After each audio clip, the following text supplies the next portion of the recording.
Okay, good afternoon, and welcome to our session, and I feel like that's too loud. My name is Angela Homan, and I'm here to welcome you to our debriefing on our fellowship with No Kid Hungry and NNSTOY. And to start our presentation, we're going to start with a movie. So if you'll go ahead and hit play.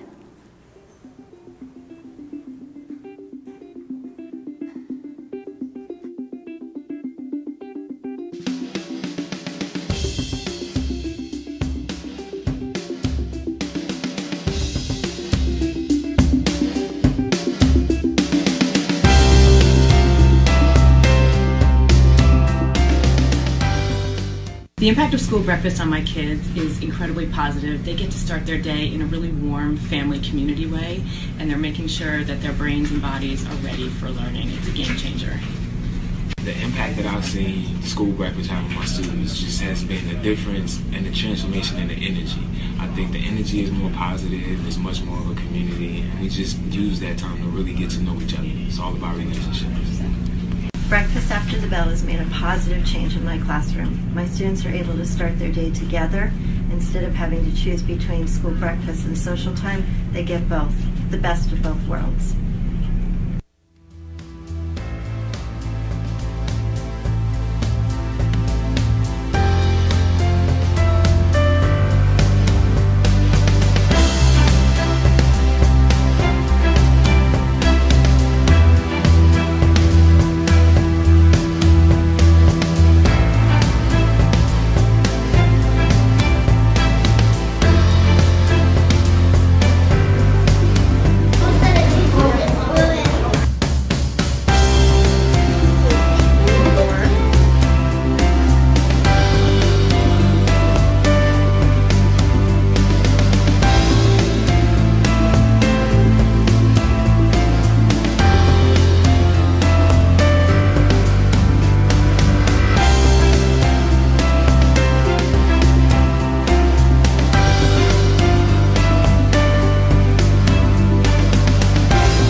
So a year ago, we all learned about Breakfast After the Bell and started our fellowship work in about January. So we've spent a lot of time learning about this. And instead of giving you all kinds of statistics today, we're instead going to give you a quiz. So if you will get out your handheld devices or a computer and go to join.quiz.com, at that site you'll be asked for a game code. I love it. Yeah, it did well. Congratulations to Erica, followed closely by Amy and Jessica. Nice job. So when I learned about Breakfast After the Bell, my first experience, I really didn't even want to come to the workshop, which always makes Bree say I didn't like her, but that's not true. I didn't think there was anything to fix in my school. My school's had a school breakfast program for many years, and students can get off the bus and go to breakfast, or they can go to the cafeteria, or get off the bus and go to the cafeteria for breakfast, or go to their classroom. And I didn't understand that there were barriers. Why students weren't going. It was there. It was available. And as you listen to all the fellows, that's a common problem. These barriers are there. Whether their basic needs are not being met, whether their bus doesn't get there early enough, whether there's trauma, whether they're worried about being bullied on the way to the cafeteria or on the way back, there are these barriers that prevent them from going to access a traditional breakfast program. And our fellowships worked to eliminate or remove those barriers. The breakfast after the bell models are on the screen right now, and I'm going to ask the fellows just to raise their hand. Who did breakfast in the classroom? Just me? Okay, and Lisa. Grab and go model. So we have 3 who did that model. Second chance breakfast. Okay, just a little bit of information since we won't be talking about that one later. Is second chance breakfast is a chance for students who arrive late, may not have been hungry first thing in the morning, to go and buy breakfast later in the day and then eat it at a break time or in the classroom. So think about all those things that could happen. And a chance for a student to get a breakfast. So we have all these fellows, and just like your schools are all different, our stories are all different. So each fellow is going to get just a limited amount of time to tell you about their work. And then at the end of our session, we're going to have a poster time where you can get up and move to talk to the one of us that matches what you think your need may be, or ask any of us questions. So first up is Michael.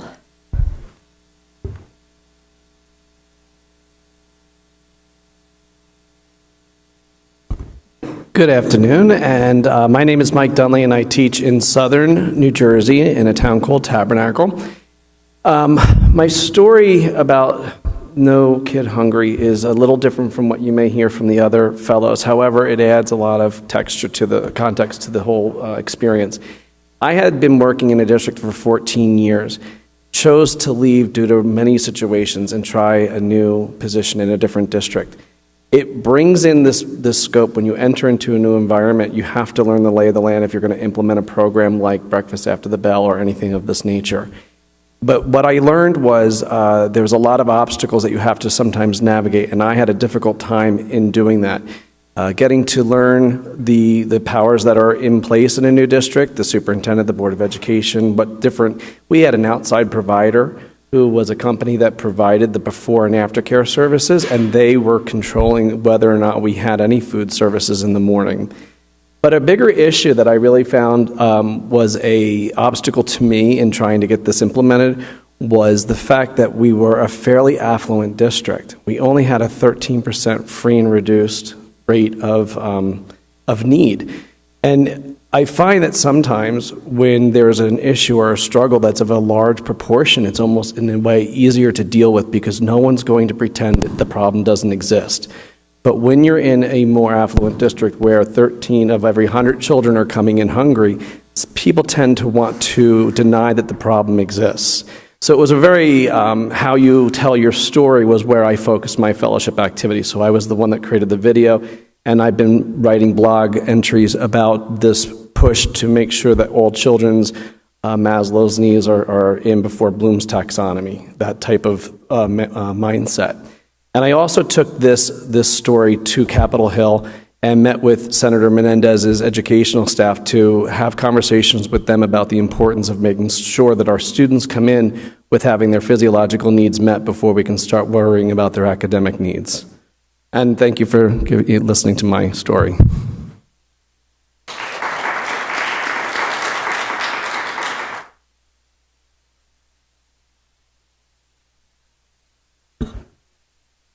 Hi, I'm Lisa Halloran. I teach kindergarten in Montville, Connecticut.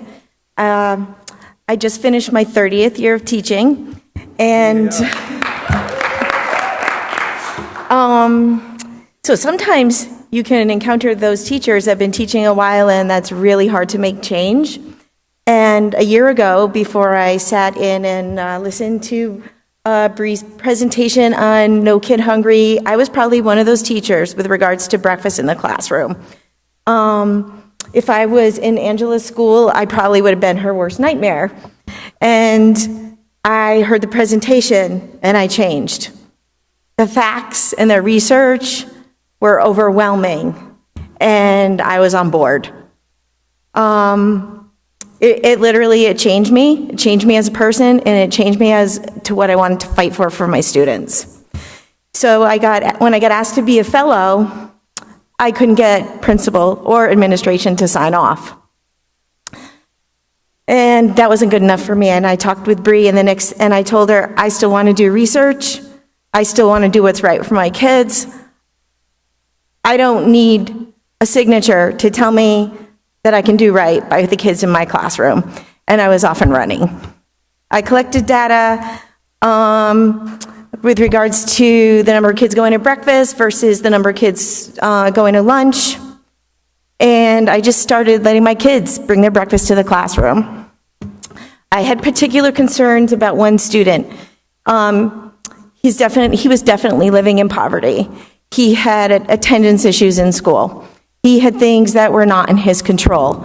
What I could control was that he ate every morning. So I was out for knee surgery for all of December, and when I came back in January, it was my mission that he did not go hungry. And after about a couple weeks of me reminding him, this little 5-year-old that was the tiniest one in the whole 4 classes of kindergarten, he would walk in with his breakfast in a bag. And he would sit down and he would gobble every bite. If he walked in and he didn't have it, I would look at him and he'd go, yep, turn around, he'd go back and get it. The next thing you know, I had 2 kids eating at the table in my classroom. Some mornings 3, one morning 5. They loved it. So if you have a teacher say to you, there's not time for that, little 5-year-olds can't do that. Yes, they can. And it's all in your mindset and how you present it to them.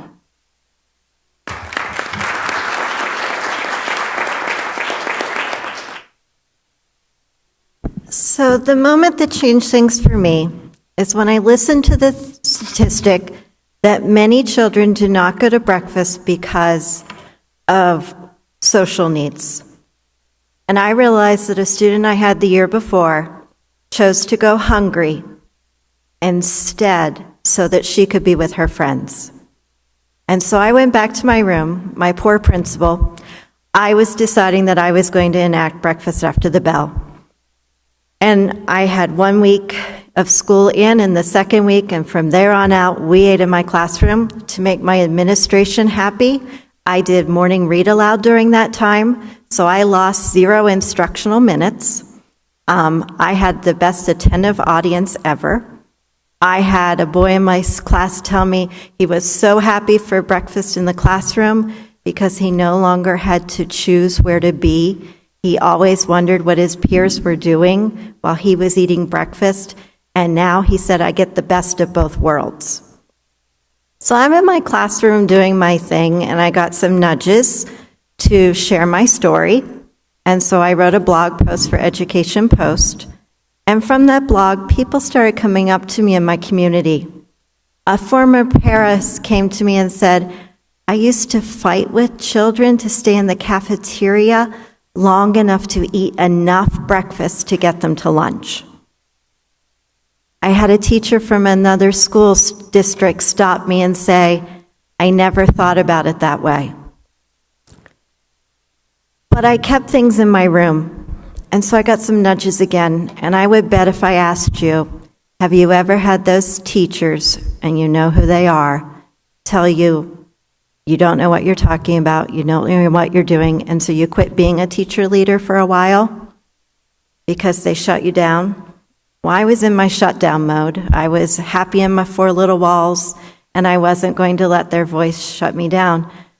But I realized that I had that child who chose hunger over social. They did too. And those students needed my voice. And so I started sharing my story at other places. I went to 3 faculty meetings, and I got people piloting. And after that, it just started snowballing. So I was happy.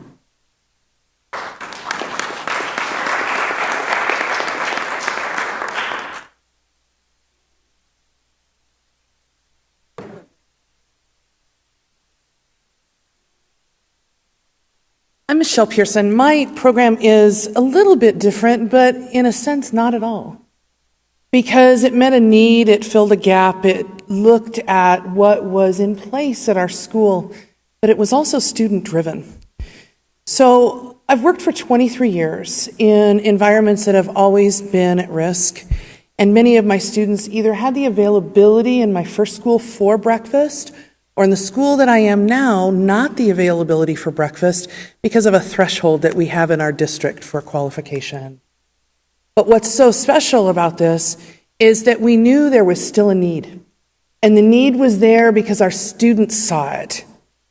But because of peer pressure and other things, they weren't necessarily ready to bring that forward. But we as teachers started to see it. And I know that some of you have breakfast bars and applesauce packets and other things tucked in your drawers, right? So if a student's hungry, you can give it to them. If they need something, it's there for them. Well, upon some conversation, we found that that was more regular than not in our school because we had a gap of working poor, people that didn't qualify for free and reduced, but yet at the same time needed access to a meal. And our students knew this because they knew who had the food. They knew where to come before lunch. They knew who to find in the morning. So when No Kid Hungry started looking at this project, and after listening to a webinar and looking at some things, I brought it forward because the kids had asked, we need to do something about this. And so I said, well, why don't you investigate some statistics? Let's do some data and some research. And they did. And they actually created an innovative project on their own to serve breakfast out of the school store in the morning. Now this is interesting because our school store gets a lot of traffic. Everything's $1. So they figured out how we could do a breakfast program for under $1 and then scholarship kiddos for breakfast, their friends who didn't have it. So we went forward with that. We started it, and it was student-driven all the way. They looked at the plan, they sketched it out, they talked to administration, they talked to the kitchen staff. We were there to advise, but at the same time, they were the one that launched it. And when they did, we had 0 kids eating breakfast in our school. In the pilot program at the end, we know that on average per day, we had over 200 kids that were in and out for breakfast, for that breakfast grab and go for $1 right out of school. But we also found something else. We found empowerment, and we found community, and we found compassion. Because our kids said, we know this has to happen because we know our friends aren't eating. And so they made sure that it did. And they're proud. They're proud of their orange t-shirts. You can see a picture over there that says "Got Breakfast" on the back. They wear it even when they're not working in the breakfast room in the morning. They're proud of the steps they took to investigate it. And here's the interesting piece. Our faculty was kind of just very shy of it, kind of pushed back a little, not a lot. They said, go ahead and pilot it. Sometimes it's easier, right, to say I'm going to pilot something than to say I'm going to start a project right off the bat. So we said, we're going to pilot it, and we let National Junior Honor Society and STUCO do that. And after they piloted it, all of a sudden, administration got on board, librarian got on board, custodian got on board, and now we have 18 staff members that are going to be with us in the morning. We shifted our tutoring program to move from the library to the cafeteria. And that took some financial investment, but also to move a computer cart and stuff down there. But now all those professionals are volunteering to make sure that no child is going to be hungry if they want breakfast early. And out of the pilot project that we did in conjunction with Share Our Strength and No Kid Hungry, we now have a project that will start at 8 o'clock every morning for school in the fall. And it'll be totally open to any student. And trust me, they're going to be hanging out. Because there's nothing like having your phone, your friends, and a breakfast bag to start your day.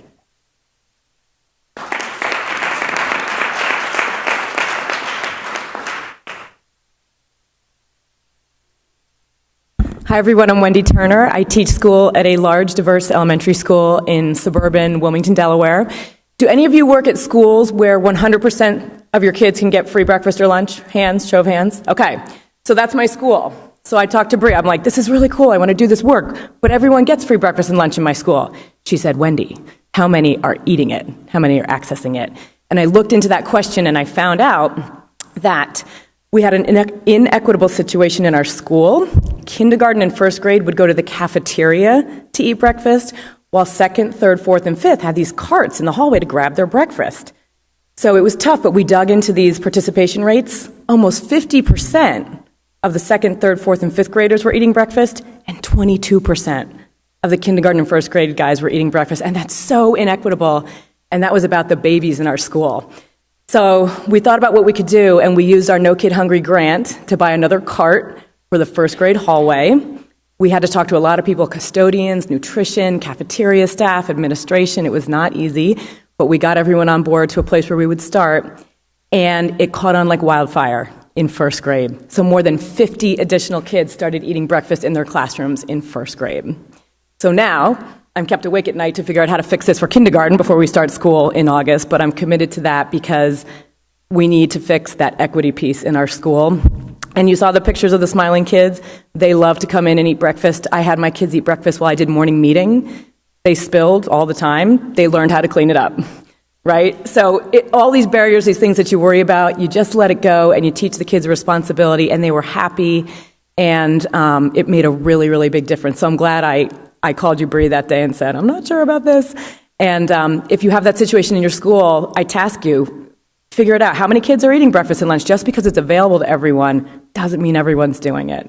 And it was a great experience. I learned so much, and I enjoyed these fellows so much. So, thanks.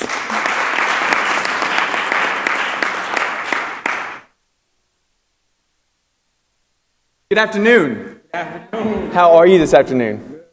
Good. So sometimes I feel like Drake. I can't help it. I'm 0 to 100 and it happens real quick. And so I say that because I met Bree, and it just happened in this instant that I thought, we're going to do this. We're going to make this happen in our school. And it's very similar to what Wendy shared. We have free breakfast in the state of Tennessee.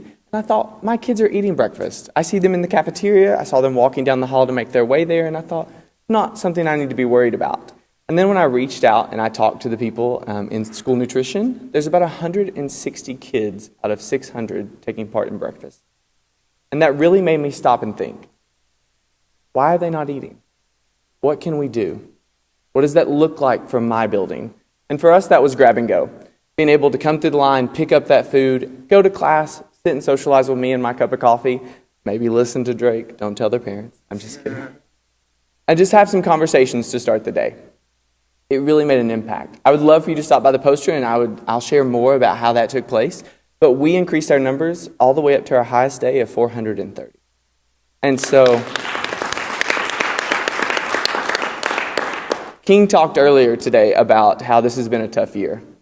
It's no different in Hamlin County, and it's no different in my school in Lincoln Heights, where we had the largest ICE raid that we have seen to date, over 100-something families affected. So this No Kid Hungry and Grab and Go, really, the implementation, sorry, I get a little torpid about it, the implementation really affected our students to the sense of, when I was sitting in a gym with parents and with students, and we were asking questions of, who's going to help me with homework? Who's going to take me to school? Who's going to cook the meals? Then we started thinking about our building and thinking about programs like No Kid Hungry, and we were saying, it's us. So realize that it's you. You do that on a daily basis, and being a part of a fellowship like this or thinking about implementing it in your building is just that next step of making that possible for you. So reach out to Bree. It's a great fellowship and a great program. Thank you all.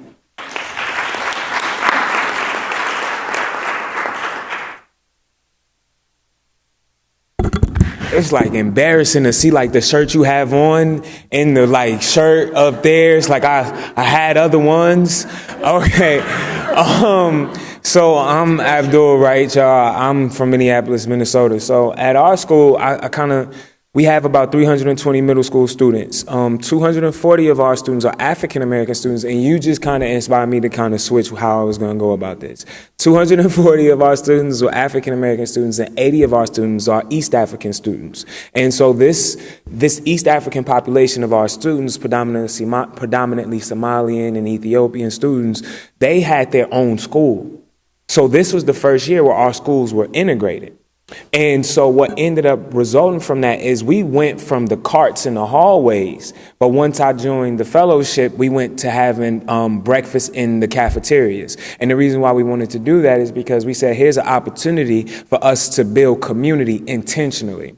So we went from having spaces where you just have students off doing their thing and you have people and the teachers behind computers or on their cell phones and just kind of very disengaged and everybody in their own world, to creating this space where we say, look, let's empower our young people. Let's intentionally design a schedule where we empower our young people, and let's find resources. Let's find videos. Let's find music that they listen to and utilize that in these spaces and have them discuss it.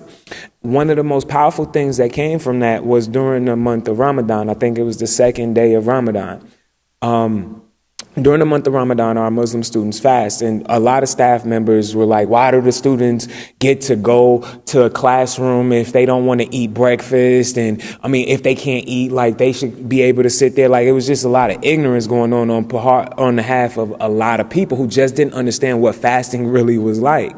And so we had watched the Drake video, God's Plan in Community Meeting, because that video is all about service.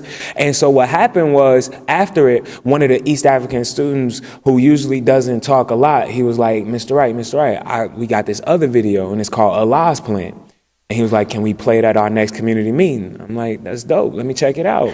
And so went, looked it up. We watched it the next day in community meeting. Usually in community meeting, a lot of our students, like, I ain't really think, right? Like, I'm thinking it's African-American culture. We're watching African-American videos, African-American spoken word, so it connects with everybody. They felt disconnected. I wasn't reflecting their culture in these videos that I was bringing to the forefront. Again, my own ignorance. And so this was a slap in the face to me. And it was like, all right, let's watch this video. And now you have these young babies in this community meeting, and they super engaged. Everybody's engaged. Our African-American students, our East African students, and I had never felt more proud. And after it, he was like, yeah, we fasted. And he was like, are you going to fast with us? And so I'm like, nope. I was just playing. And I'm like, you know what, I will. But I'm like, I already took my allergy medicine, so I can't fast now. He was like, because I took it with water. So he was like, just tomorrow, take it without water. So it was like a Friday. I took my allergy medicine without water, and I was walking. They're like, are you fasting? Are you fasting? I'm like, yes, and it sucks. Like, I went the whole day without fasting, and then it's like after school, and you running around, you doing a million different things all school day long, right? And I'm like, you know what? They told me about this masjid where they go pray at, and it's called Masjid Carmel. And so I'm like, you know what? I'm gonna go pray with them too. And they didn't think I would really show up. And so then I go to the masjid, and I'm an outsider again. I don't know how to pray. I forgot it. My dad is an imam. My name is Abdul Jamil Mustafa Wright. And so my dad is an imam, but I was completely disconnected from him during my entire childhood. So I ignored that. But then I'm walking in this community, and you see these people in these beautiful hijabs, and you see these Muslim brothers with their kufis on, and people are looking at you, and you feel like they looking at you, and you know it. But I'm just so caught up in appreciating their culture. Like, I just wanted to really be a wallflower. And so I prayed, and I didn't really know, and I'm getting down on the carpet. I go, like, after you make wudu, you clean, and I'm sitting down on the carpet, and I'm like, I'm ignorant again. I'm like, I'm dumb. And I'm like, I'll feel even more stupid if I don't ask somebody to teach me how to do it the right way. So I'm looking around, and I asked this Muslim brother to come over, and I'm like, will you show me how to pray? And so he's like, of course.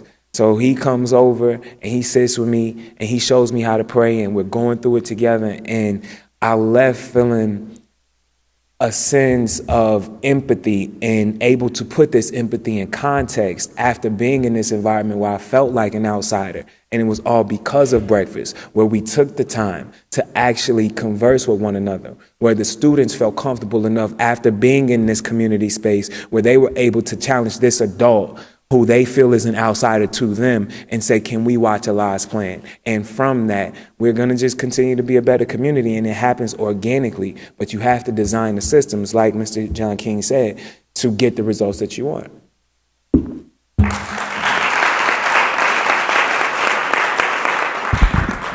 While Bree makes her way up here, I'm going to display some next steps. So if you want to take a look at those, and then we're going to move to the poster session. Hi, everybody. Thank you so much for being here, especially the last, kind of blocks of a conference day are always hard to get attendance. So we're appreciative of you being here.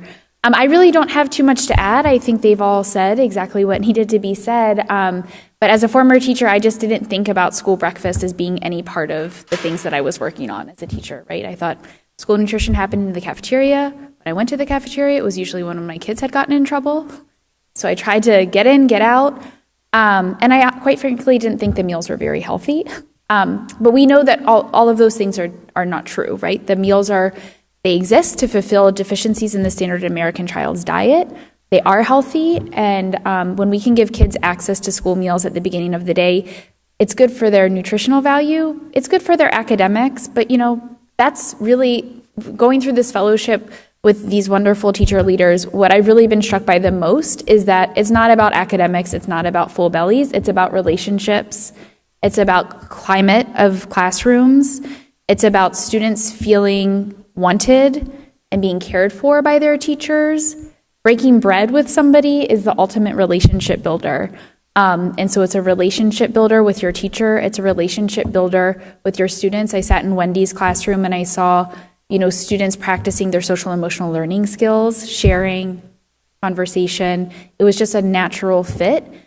And I was struck recently when I was out on a site visit, and this really didn't dawn on me, but I was watching the kids take their breakfast, go to their seats, and as a teacher, I was guilty of this. Like, get in, get down, we have to get to instructional time. What if there's a walkthrough that comes? That bell's gonna ring, we have to get all of these things done. And it was just a harried way to start the day. And I taught in communities where kids had very chaotic home lives, and I was just making it worse. And when I saw students come in this one particular classroom, it just really dawned on me, like, everybody knows how to eat. Not everybody knows how to do that math problem on that morning work that you just gave them. But they were sitting down, eating their breakfast, taking a deep breath, finding a moment, and then approaching their work, or turning to a friend that they just practiced those social skills with to say, hey, can you help me with this? Or asking the teacher in a more calm way. So I just think, we can talk about the nutritional value and the academic outcomes, but I think that we really learned from these amazing, amazing teacher leaders who had me tearing up in the back, just seeing their complete growth and leadership and enthusiasm for their students. They're doing what's right for kids, and who can argue with that?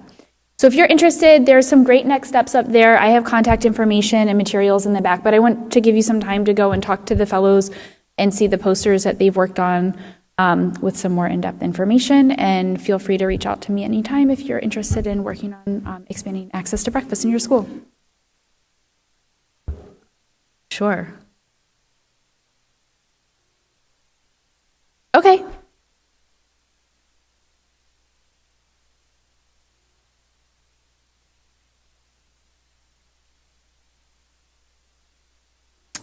We've heard, I can just speak at the national level to that, just working with a number of different districts. Yeah, just because I want to give everybody time to get to the posters, and then the fellows can answer over there. I know that sometimes we hear that in schools where it's not 100% free, that parents may not be used to paying for a meal, and that's pretty much the biggest pushback that we hear. And what we have found to be best practice in that case is to create an opt-out system to say this is available. We encourage you to take part of it, educating parents around the nutritional value of meals. And then if they do choose to opt out, they have to opt out of that program themselves. And it's the financial conversation usually where that comes up. And we have examples from other districts where they've worked kind of through that to either, once they are serving so many students breakfast, because it is a federal reimbursable program, now they've generated more reimbursements, they have more purchasing power, they're able to maybe absorb the cost of those students that are a reduced pay student or just over the bubble and may not have the finances to pay for breakfast and lunch each day. So we do have some resources and technical assistance type products that we can help with that if that does come up, but I'm happy to talk more about that too. So I invite you all to go over and check out the posters that the fellows have worked on, and thank you so much for being here and for your leadership.